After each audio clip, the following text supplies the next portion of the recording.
Good morning, good afternoon, good evening, wherever you are in the world.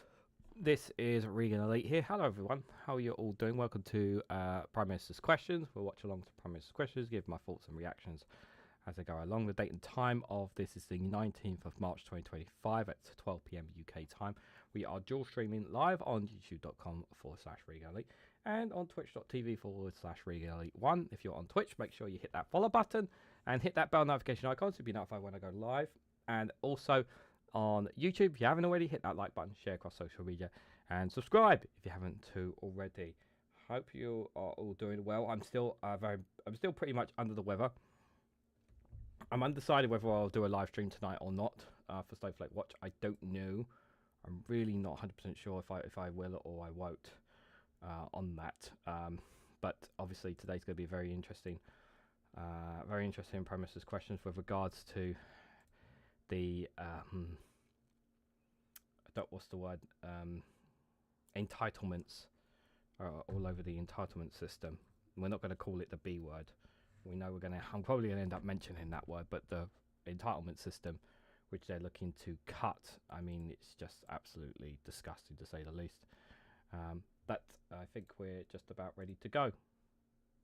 Thank you, Mr. Speaker. Last night I spoke to President Zelensky to discuss progress that President Trump had made with Russia towards a ceasefire, and I took the opportunity to reaffirm our unwavering support to the people of Ukraine. Mr. Speaker, I'm deeply concerned about the resumption of Israeli military action in Gaza. The images of parents carrying their children, young children, to hospitals have emerged over the last few days are truly shocking. So Israel has begun its attack once again on Gaza, for those who haven't, who are not aware. So the attacks have begun again. I may do a video on Rumble today about it. Even though my voice is a bit better, because I do think it's very significant that it's talked about.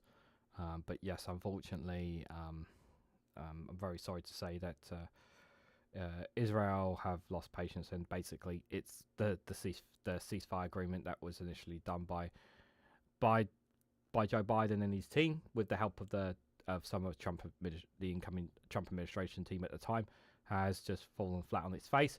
And I think if anybody tries to pin this on or says anything it's something to do with Trump, and Trump will just simply turn around and say this is Joe Biden's deal, it's a crooked deal, it's a crap deal, all that kind of stuff. He won't take any responsibility for it. Alongside the sheer number of people who've been killed, and we will do all that we can to ensure the resumption of the ceasefire, to get the remaining hostages out and to get aid that's desperately needed in. Mr. Speaker, the whole House will want to celebrate the extraordinary life of Group Captain John Paddy Hemingway, the last known pilot of the Battle of Britain. The courage of his generation, the fearlessness, sense of duty and service secured our freedom, and we will never forget them. Mr. Speaker, this morning I had meetings with ministerial colleagues and others. In addition to my duties in this House, I shall have further such meetings later today. Good morning, Doc Davis and Mifrol. Hope you are doing well, and anybody else lurking in the chats. Thank you, Mr. Speaker. Brain tumours kill more children and those under the age of 40 than any other cancer.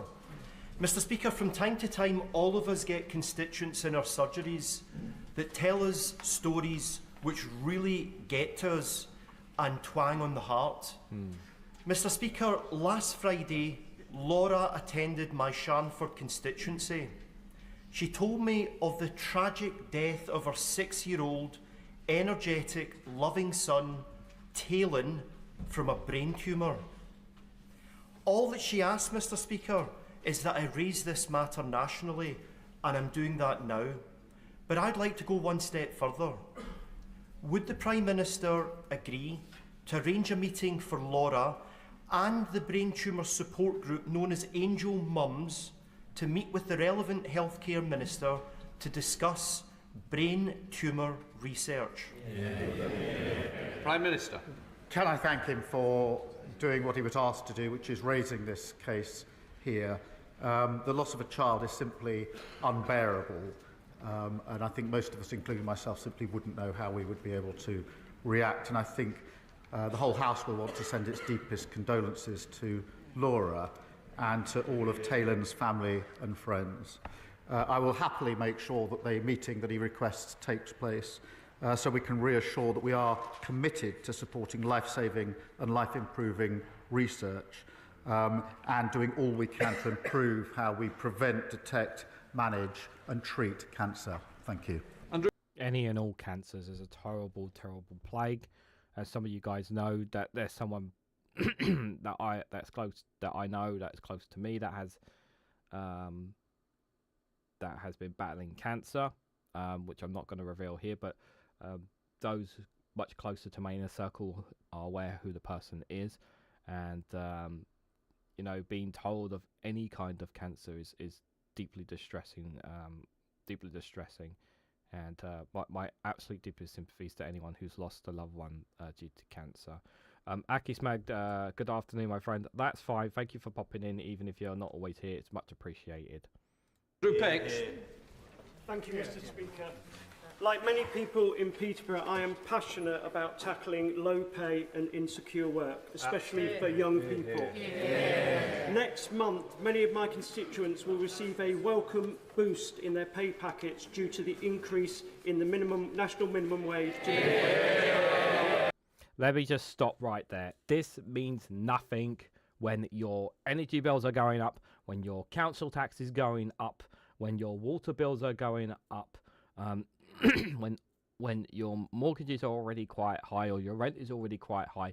All your bills are going up this year. Okay, all your bills are going up this year, and you, regardless of how big of an increase or however they brand this minimum wage increase, it does nothing to help people out of this cost of living crisis.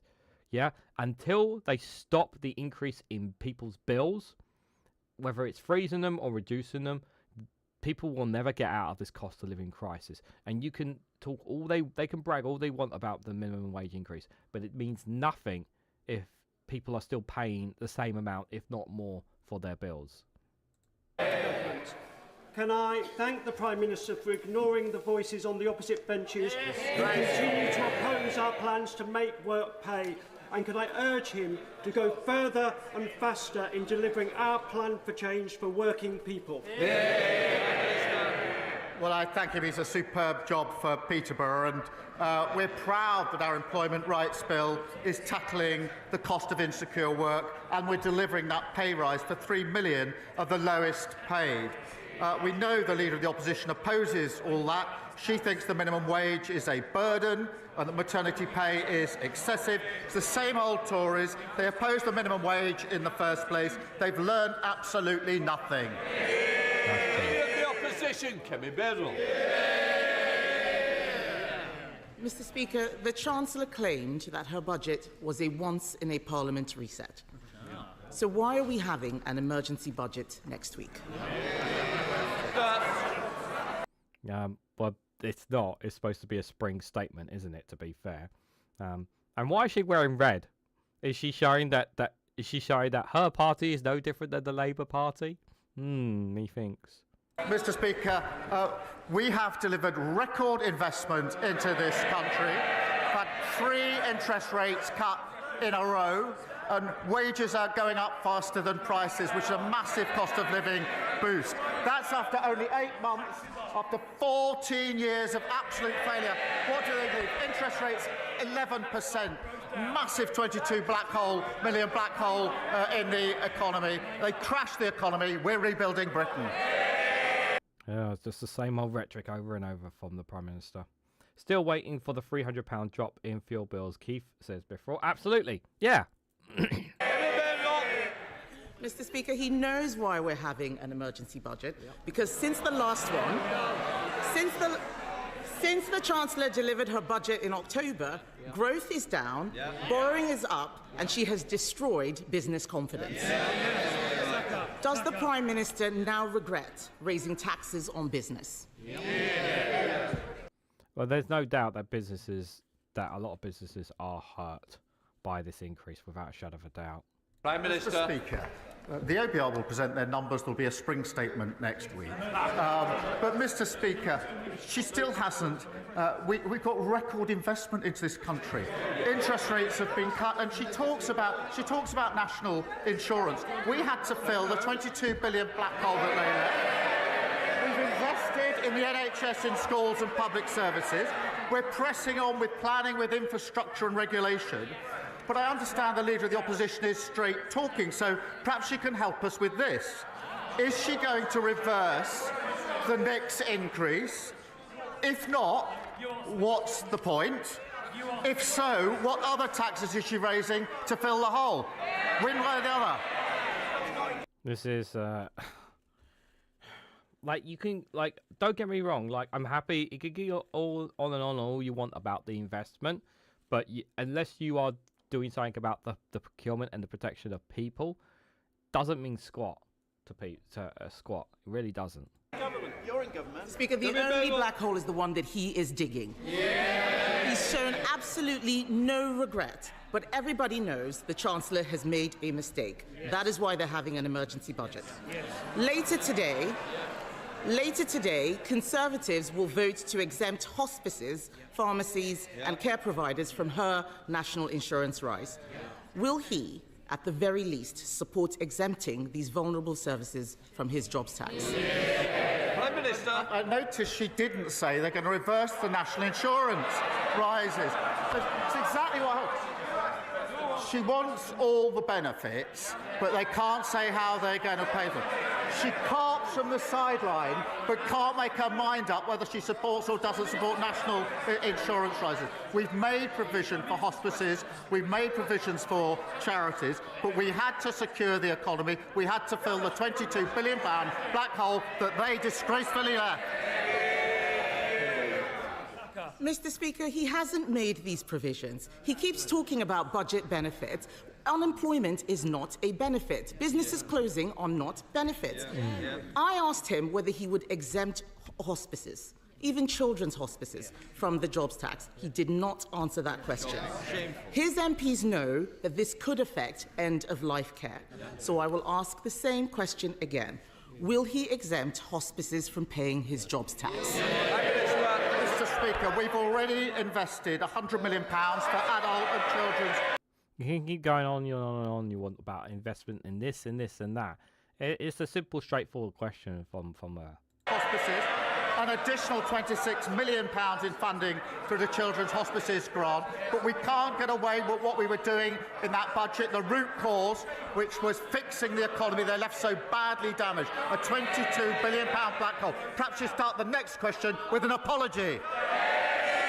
Yeah, we will never get that from the Conservatives. We're still waiting for that apology for what they've done to us, the Conservatives. Mr. Speaker, I remember when he made... They want me to answer questions, then we can swap sides. Yeah.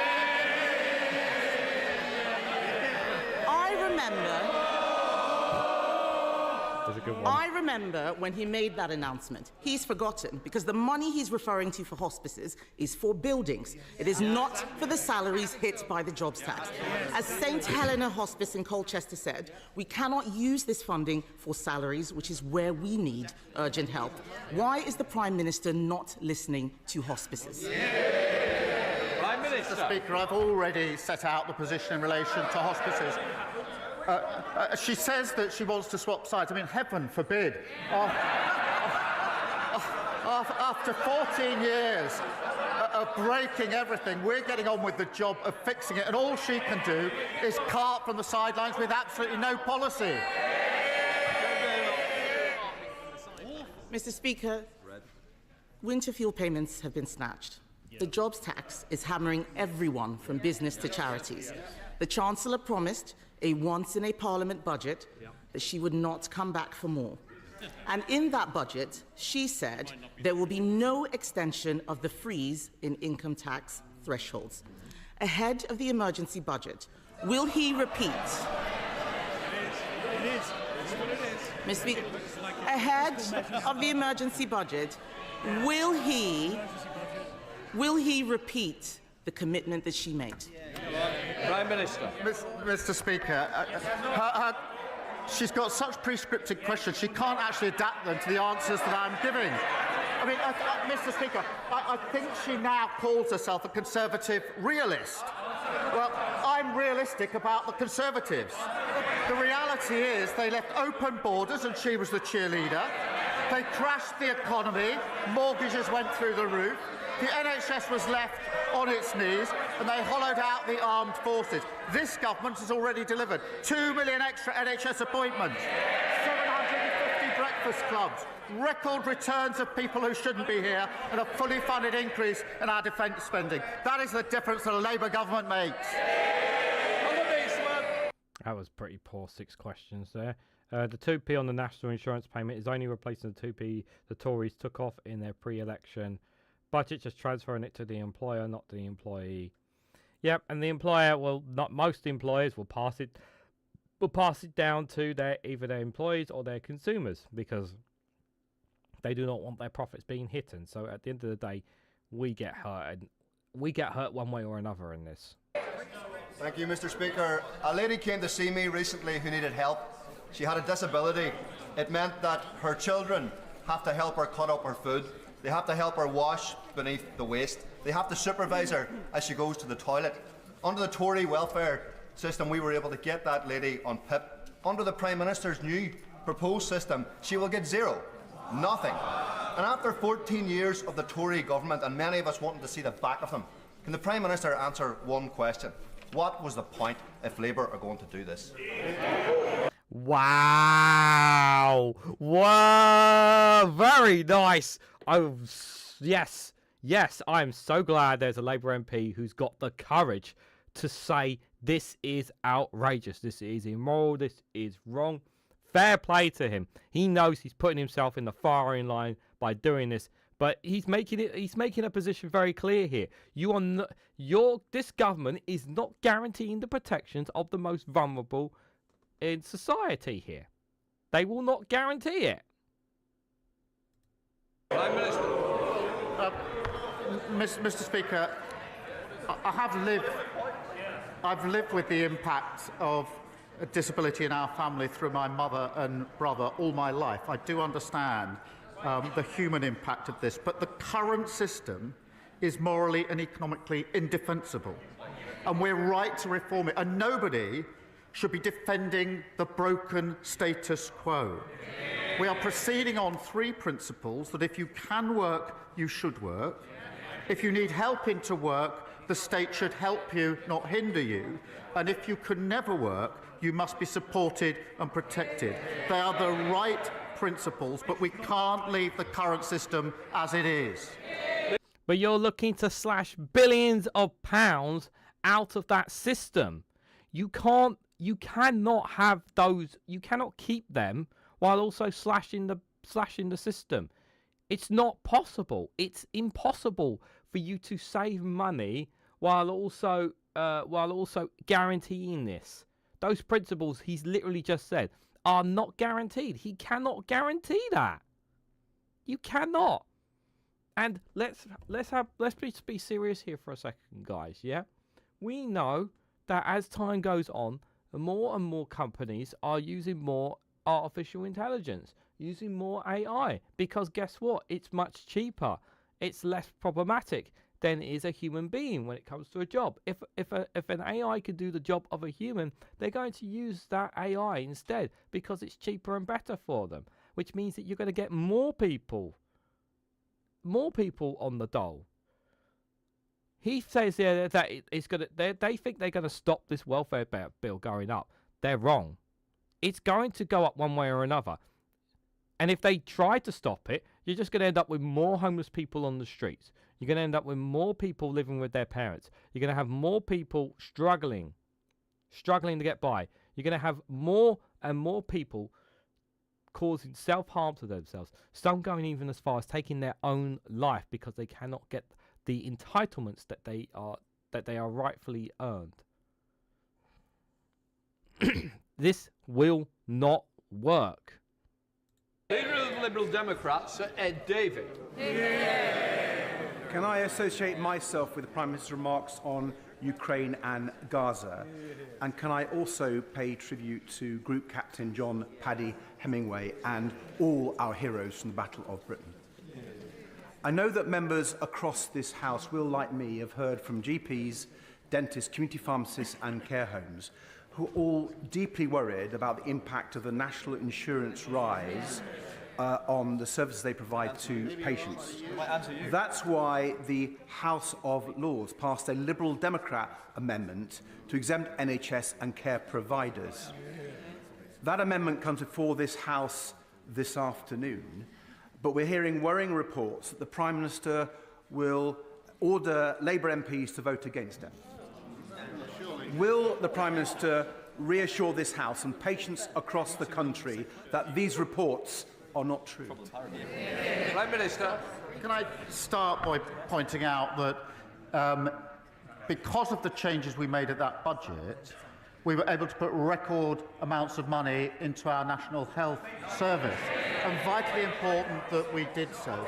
And it isn't right to simply oppose the measures we had to take to raise the money and at the same time say, as the Honourable Gentleman does, that he wants the benefits of the increase in funding to the NHS. The two can't sit together. We have already invested an additional £3.7 billion of funding into social care, including £880 million to increase the social care grant. So we are taking steps. But the basic point remains, which is we can't make the investment into the NHS if we don't raise the money. And you can't simply oppose any raising of money and at the same time welcome the money into the NHS. So basically you're saying, no, we don't approve of this, basically. Say it, Davy. By that reply, and I hope he and the Chancellor will think about taking money from the NHS ahead of the spring statement and reverse it. Now, Mr. Speaker, I'd like to turn to the issue of illegal hair coursing. Criminal gangs are terrorising rural communities across our country, from Cambridgeshire to Devon, from Oxfordshire to Wiltshire. Men in balaclavas are threatening and abusing farmers as these criminals tear across their fields in 4x4s. Farmers are warning that it's only a matter of time before someone is killed. So does the Prime Minister agree with me that we must act urgently against this appalling criminality? And will he back our calls for a comprehensive rural crime strategy so we can not just stamp out hair coursing, but keep our rural communities safe from all crime? Prime Minister. Well, I'm grateful to him for raising this important issue, and it is a matter of deep concern. We've already developing a rural crime strategy, but we'll happily work with him and others to develop it further. Lawrence Turner. Northfield are deeply concerned about the scourge of knife crime, and I pay tribute to the professionalism of West Midlands Police for their response to these horrendous attacks. But there are still 1,200 fewer police officers and PCSOs in the force than in 2010. A new bid has been submitted to the Home Office for 150 more officers. Will he look at this issue so that the police can do more to keep our streets secure and safe? Prime Minister. Well, can I join him in commending the West Midlands Police for keeping his community safe? We are doubling our investment to £200 million towards the recruitment of 13,000 neighbourhood police, giving every community a named officer to help tackle violent crime. And we're currently working through bids with forces to ensure that we do so, and I'll make sure he gets a meeting with the relevant policing minister to discuss. Knife crime is still a major issue that just is an issue that's just not gone away. But we know that there are fundamental, that there is also the cost of living is tied to it, as well as many communities that have been run down due to the Conservatives as well. There are lots of factors into why people carry knives. The loss of trust in the police force as well is also another factor as well. Context, good to see you there. I hope you are doing well. Yeah, these issues are very concerning. Conor Denyer. Mr. Speaker, we have a deeply unfair, unequal economic system where vast numbers of people are struggling, yet billionaires are getting richer and richer. Does the Prime Minister really think that the way to tackle this is to put the onus onto older people, children, and now sick and disabled people, rather than on the shoulders of the super rich with a wealth tax, those people who could most easily afford to pay? And if the Prime Minister uses the phrase difficult choices in his answer, please will he specify difficult choices for whom? Well, thank you, Carla. Then you're one of the very few people in that room who I greatly admire and respect. And I'm glad she got to speak her voice. But I know that the Prime Minister is going to slap the Green Party down. It's going to dismiss it because that's just what they are. I do love the fact that there are Green MPs in there, but they need more. They need more of a platform. They need to speak out more. And I feel for them because they're one of the only political parties in England that I feel that has any sense of deep and care about what's happening in this country. I really do.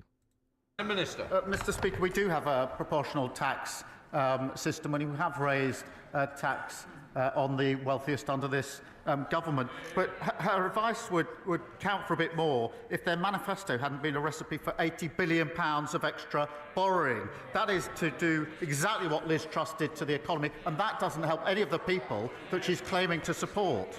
That's a flat-out lie, and he knows it. I've read the Green Party manifesto, and that is a flat-out lie. To make any claim, that manifesto would be anywhere near similar to Liz Truss's is folly. But unfortunately, because it's the Prime Minister, people will take heed on that, and it's very infuriating on it. But let's be clear, most people are paying more tax. The millionaires and billionaires are not paying enough tax. We know they're not paying enough tax. And it's so infuriating that this government is embedded with them just as much as the Conservatives are. Mohammed Yazid. Mr. Speaker, I welcome the government's ambitious growth plans for Oxford-Cambridge Arc, which promises to reverse years of decline and transform the eastern region by driving prosperity, creating jobs, and delivering much-needed housing. But does the Prime Minister agree with me that the crowning achievement of this plan would be the establishment of a world-class theme park in Bedford Borough? It would transform our local economy, create thousands of new jobs and opportunities, and elevate Bedford as a national hub for leisure and tourism. I have no problem with theme parks, but unfortunately, I don't see it as a priority, if I'm honest. But yes, it does create jobs. It does bring in tourism. It is considered a good thing for the economy. But it's not something really that's on my mind right now, if I'm honest, guys. Well, he's right to raise this important project, which we are working for. And it's vital that we do unleash the potential of the Oxford-Cambridge corridor and, of course, Bedford by generating growth, jobs and opportunities. And we're doing that by speeding up the delivery of new infrastructure projects, slashing red tape and getting Britain building. Basically, not a straightforward answer. And Labour Regan, those communities destroyed by Thatcher were offered no support by Blair at all. Smithfield, yep, you're absolutely right. Yeah, those communities were completely destroyed after what Margaret Thatcher did, and they've just been left for dead. And land tax, yeah, of course, land tax. How many times has land tax been mentioned, and nothing's been done about that as well? Yeah, absolutely. Thank you, Mr. Speaker. Many of my constituents have approached me about the inadequate treatment of young people's eating disorders. This year, despite a 13% increase in referrals, the majority of ICBs have cut real-term funding. Currently, as I've seen in my own family and my weekly surgeries, those who reach out for treatment are told, in effect, come back when you're thinner, increasing both the human and financial costs of treatment. Does the Prime Minister agree timely intervention is critical, and will he meet with me to discuss how we fund it? Prime Minister. Well, he's right. Too many people with eating disorders are not getting the treatment that they need. The NHS is expanding eating disorder treatment services with a focus on accessing treatment earlier and closer to home. And we're also providing access to specialist mental health professionals in every school. And I'll make sure that he's kept updated. Paul Davies. Thank you, Mr. Speaker. Labour's flagship crime and policing bill is designed to tackle the rise in antisocial behaviour, theft and shoplifting that has occurred under the Tories. It grants police the power to confiscate disruptive off-road vehicles. This measure will tackle the scourge of off-road bikes in my constituency. Does the Prime Minister agree that we are the party of law and order and that we are fulfilling our commitments? How can I be a bigger ass kisser? There you go. That's basically what he's basically doing there. Mr. Speaker, it's totally unacceptable for anyone to feel intimidated or unsafe due to the actions of reckless and selfish individuals. Whatever the vehicle, our bill gives police forces stronger powers to seize them immediately and put a stop to antisocial behaviour. That's our plan for change in action, making our streets and communities safer. You could make our streets and communities safer by dealing with the cost of living crisis, you know. Thank you. Thank you, Mr. Speaker. After 14 years to get ready, they came into power with no plan to reform welfare. But now, in a panic because of their economic mismanagement, they're cutting benefits for disabled people without consulting them at all. Yep. It probably says in his folder that the High Court ruled the Conservatives' consultation was too short, but at least we consulted. They're not consulting at all. So will the Prime Minister explain why he is doing things to disabled people and not with them? No, what it says in my favour is they had 14 years, including five with a majority of... They didn't need to consult, get on with it. They had a majority of 80 for the last 5 years. They're now carping on with some of their ideas. 14 years, and they didn't implement a single one. They simply broke the system. They're in no place to lecture other people. Yeah, and you completely ignored the question there. Because you're doing this, to the entitlement system. Yeah, doing this to the entitlement system, but you won't even discuss it with them. Thank you, Mr. Speaker. According to the charity Shelter, there are more homeless children in my city of Edinburgh than there are in the whole of Wales. That's an appalling legacy of 18 years of SNP government. Does the Prime Minister agree with me there should be no homeless children? And will he work with me, the Scottish Parliament and anyone who'll listen to end child homelessness in Scotland? Child homelessness is an abomination. It shouldn't be happening anywhere in the United Kingdom, let alone the world. And the fact that we even have it is a disgrace. Money should not be an objective when it comes to tackling child poverty. But unfortunately for this government and the Conservatives, that is a factor. Money should never be a factor when it comes to child poverty. It should be gone. It should be eradicated. It should not even be up for conversation. There should be no stones unturned when it comes to the amount of money that should be invested in order to tackle child poverty. The situation he describes an appalling indictment of the SNP record. The party opposite left record homelessness in England. The SNP record is equally shameful, a record number of children in temporary accommodation. Mr. Speaker, we're investing £1 billion to tackle homelessness. We're abolishing no-fault evictions and building 1.5 million new homes. Meanwhile, the SNP have cut their affordable housing budget. They've had the largest settlement since devolution. They've got the power, the money. Now it's time they started delivering. You can talk all you want about 1.5 million new homes, but that does not... Building homes does not decrease child poverty. That doesn't mean that child who is in poverty, that does not mean that they will no longer be in poverty. It doesn't work like that, Prime Minister, and you know it doesn't. Alison Griffiths. Thank you, Mr. Speaker. This morning, I received an email from Santander informing me that both the Bognor Regis and the Rustlington branches in my constituency are set to close, with 4 other bank branches shutting across the constituency in 2023 alone. The most vulnerable members of our society are being gradually cut off from essential banking services. Small cash-based businesses will also struggle to deposit their takings, faced with the added burden of travelling to Chichester or Worthing, making it even harder for them to operate. So what decisive action is the Prime Minister taking to guarantee that people and businesses in my constituency and across the country are not left without access to cash and vital banking services? Mr. Speaker, we are rolling out 350 banking hubs across all communities, and I'll happily arrange for her to have a meeting with the Minister to discuss how that might affect her constituency. Mr. Speaker, thank you very much. Firstly, I welcome the Prime Minister's announcement of £200 million from the National Wealth Fund for the industrial future of Grangemouth. But today, I want to ask specifically about the workers facing redundancy. Given the assurances from the Prime Minister on the 18th of February and repeated by Anna Sarwar, the Scottish Labour leader, as recently as the 4th of March, can the Prime Minister confirm that the guarantee given on 18 months pay protection for all of those workers losing their jobs due to the Grangemouth refinery closure will be honoured, including those shared services workers, and say how the payment can be claimed by all those affected? Prime Minister. Well, Mr. Speaker, Petroenius have said that every employee made redundant will get 18 months full pay. The Project Willow report that's come out today says how we can support a sustainable industrial future for Grangemouth, which is incredibly important, delivering jobs and economic growth.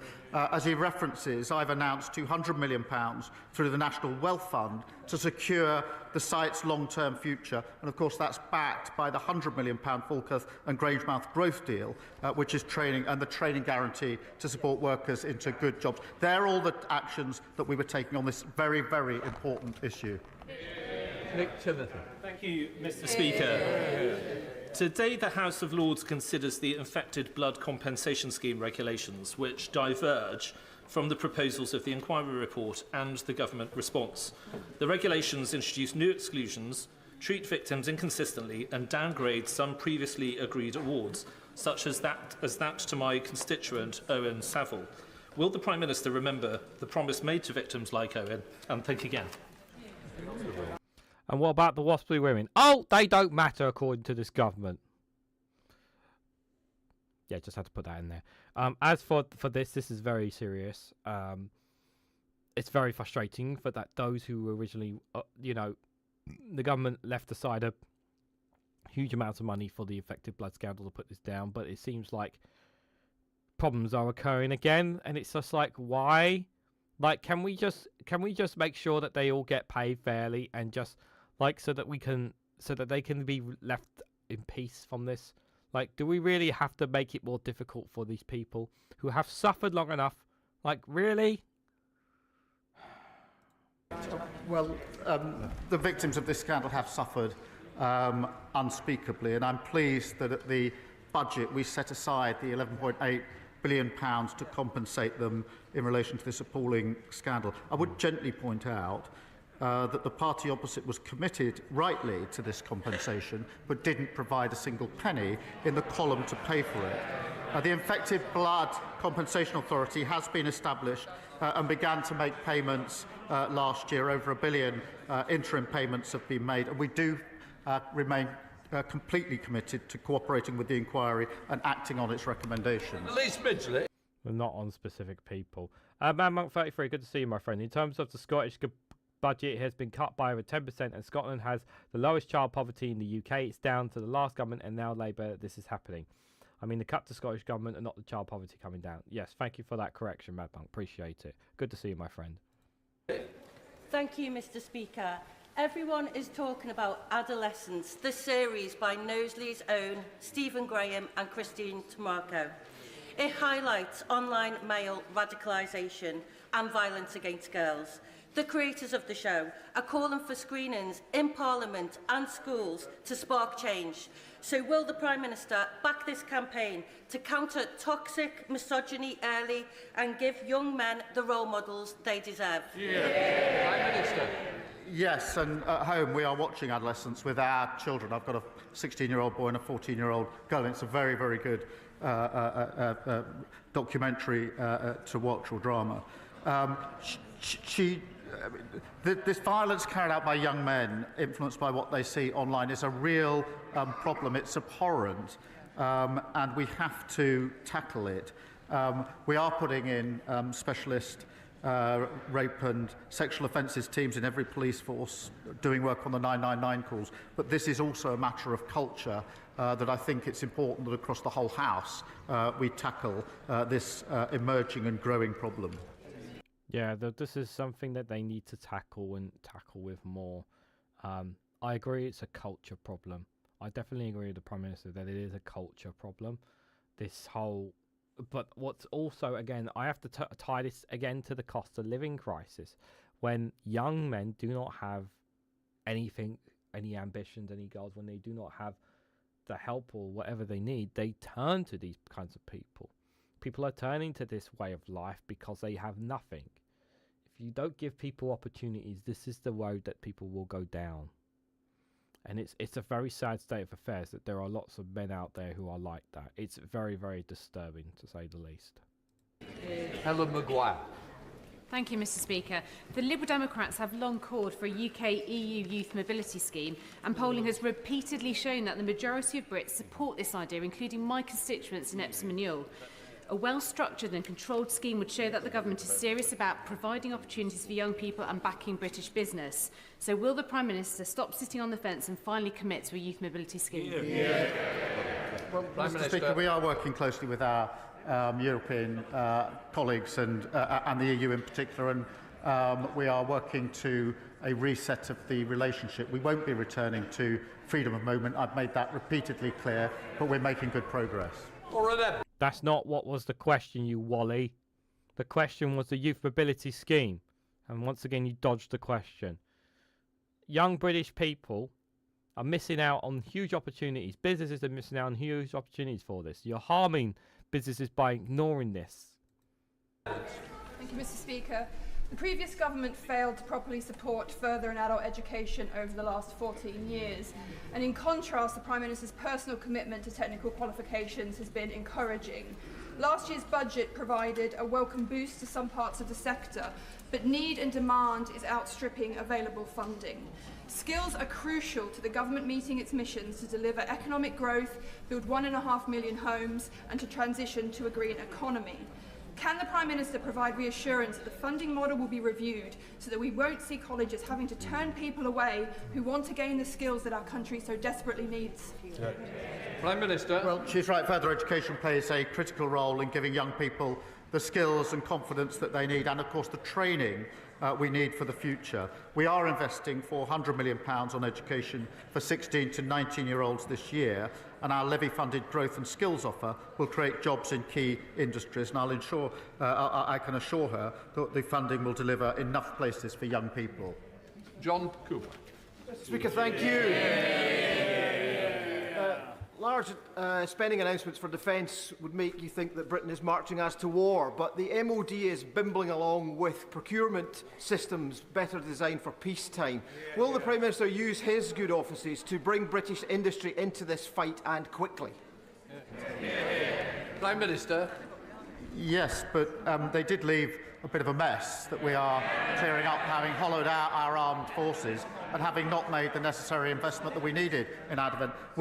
We've announced the largest sustained increase since the Cold War of 2.5% by 2027 and 3% in the next Parliament, subject to economic circumstances. So yes, we are getting on with the job and clearing up the mess that they left.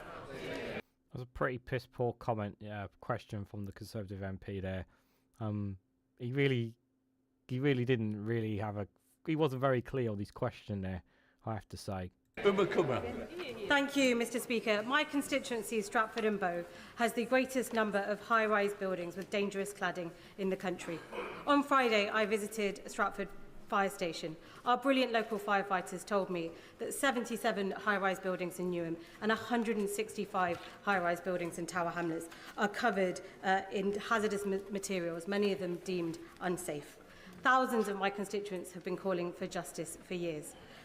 Can the Prime Minister tell me what the government is doing to ensure that private developers are held to account for the dangerous cladding on the high-rises that they have built? Why is this not being tackled more? Why is this not being highlighted more? Why are we still having people in these conditions? Why are we still having this conversation? Why are we still having this conversation? The government should be dealing with this. And clearly they're not applying enough pressure onto these companies. This is ridiculous that nothing is not enough. This needs to be done quicker. These people are at risk every single day. We have another Grenfell incident waiting to happen every single day that this is happening. Every single day. Minister. Well, she's right. Remediation has been far too slow, and everybody deserves a safe and secure home. We've signed a contract with 54 major developers who will pay for or fix over 1,700 buildings, and we're accelerating that progress. We will take tough action against those who evade their responsibilities. We will recover taxpayers' funds and make sure those responsible pay up and fix unsafe buildings quickly. Well, they're not, because clearly it's 2025 and we're still having conversations about high-rise buildings that still have these goddamn issues. So clearly we're not tackling it, are we? Lee Anderson. Thank you, Mr. Speaker. For fuck's sake, I was really hoping he weren't going to get speaking, but there we go. He would not help himself, Lee Anderson. All right, let's hear what the 30p Lee has to say. I come to this chamber, Mr. Speaker, every week to ask sensible questions, and I expect sensible answers. But all I'm so glad that everyone laughed at him when he said that. I get is glazed expressions and waffle, and from the opposite benches. So, Mr. Speaker, I want to ask the Prime Minister a very simple question on behalf of all the net zero sceptics. If we became net zero tomorrow, by how much would it reduce the Earth's temperature by? Simple question. Minister. Mr. Speaker, net zero is of course not easy, but it's a huge opportunity to boost our growth, our jobs and our economy. And so he knows my views on that. But you know, he complains that have better ideas if they stop fawning over Putin. And I understand the member for Clacton wants to be Prime Minister. He can't even lead a party that fits in the back of a taxi.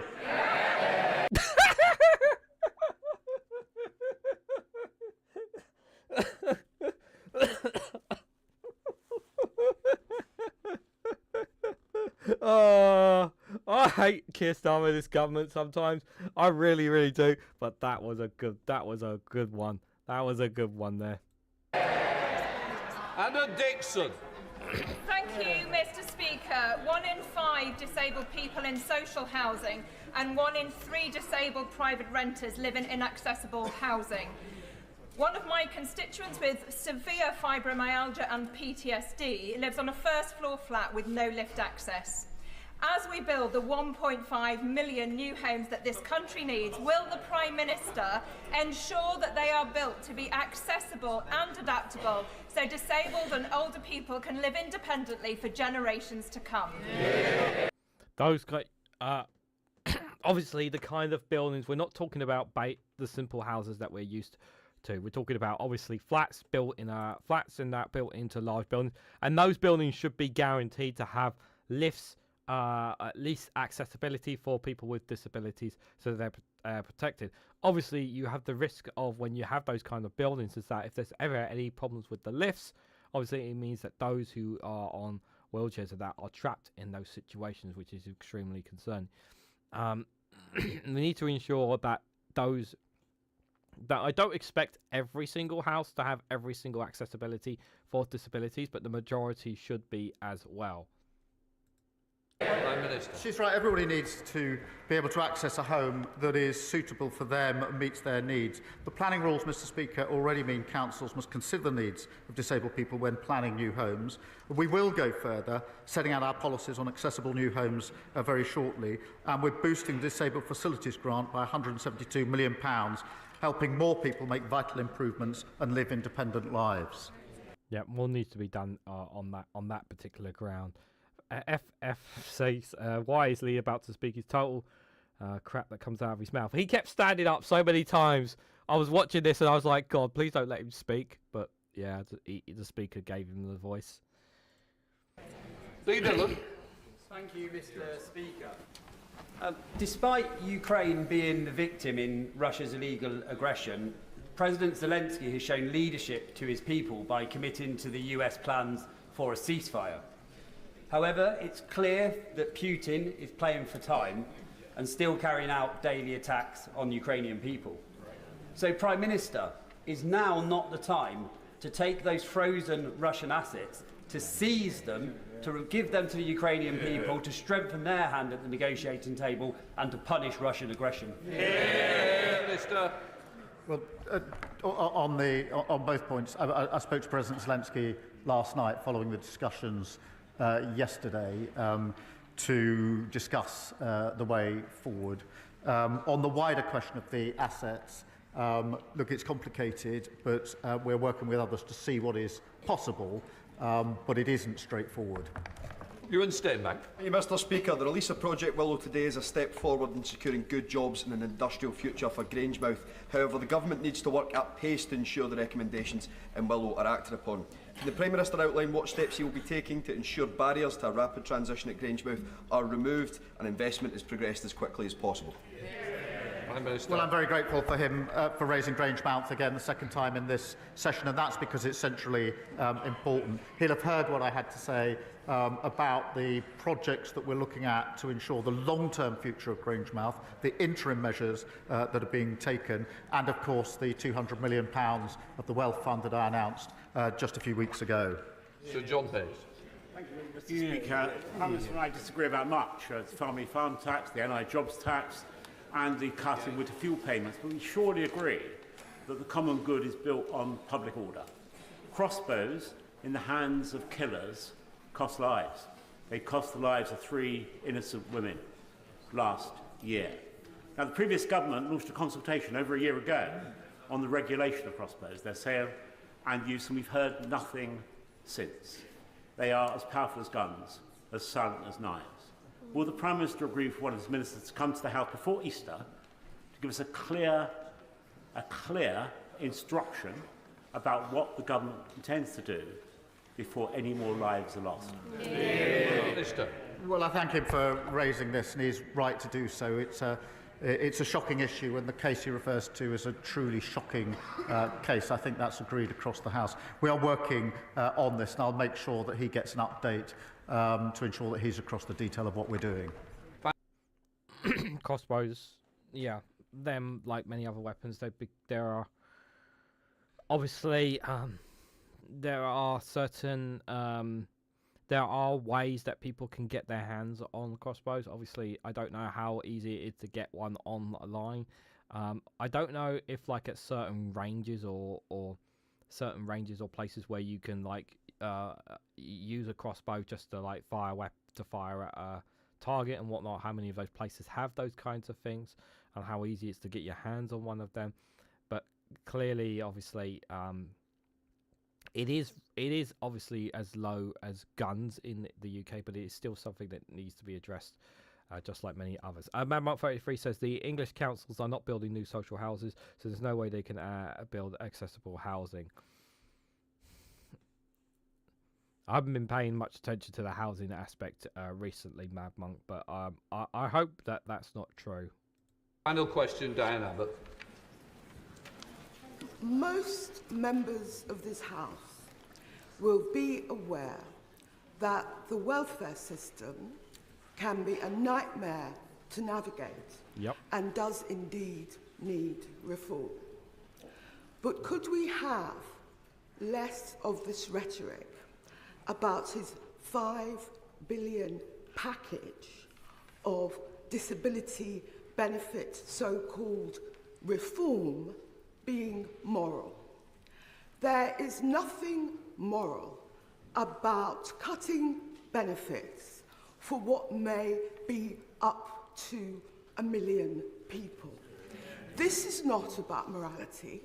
This is about the Treasury's wish to balance the country's books on the back of the most vulnerable and poor people in this society.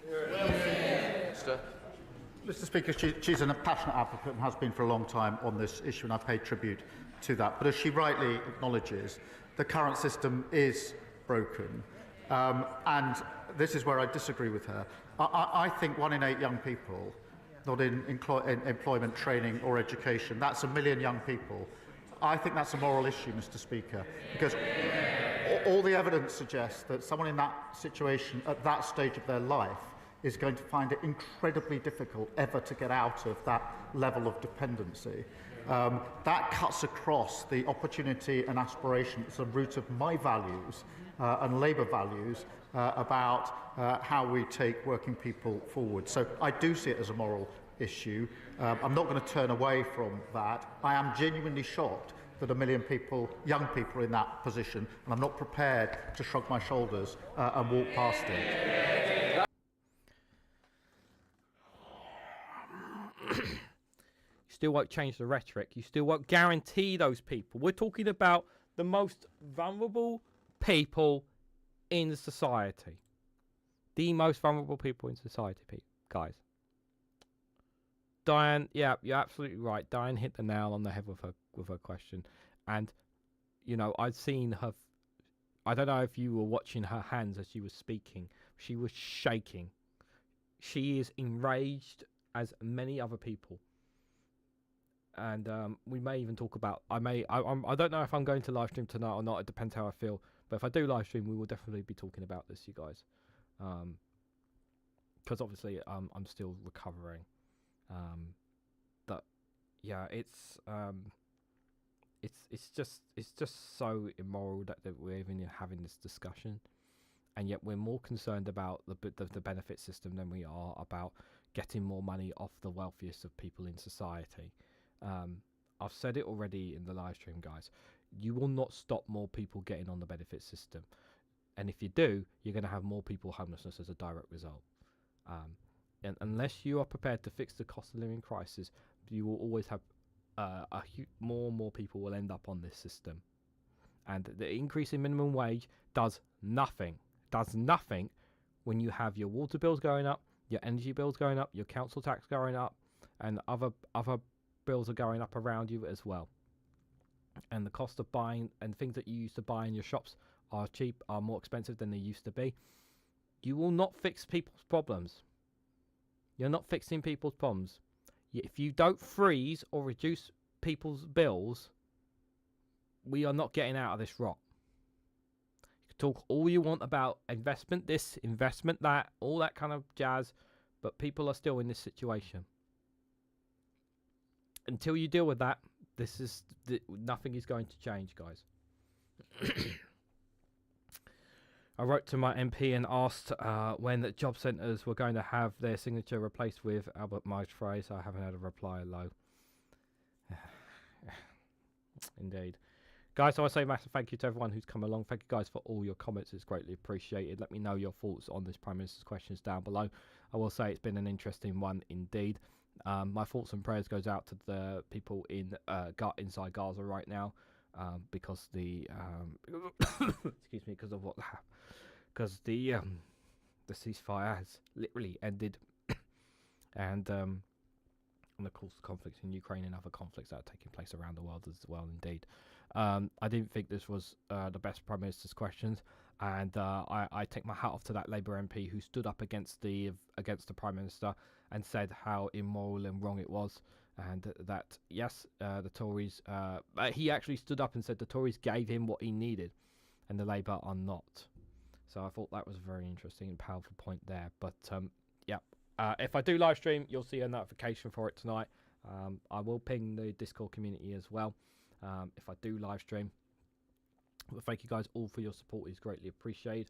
I don't know when I'm going to be doing videos, doing main videos, but I will continue to do short videos for you guys, so you'll have at least some news dropping. That is for sure. But it is greatly appreciated. The gang have been here. They have been here following along as well. And you can get emojis of these guys whenever you are here. That as well. Sorry if it's so dark. It's because of the sunlight, guys. That's why.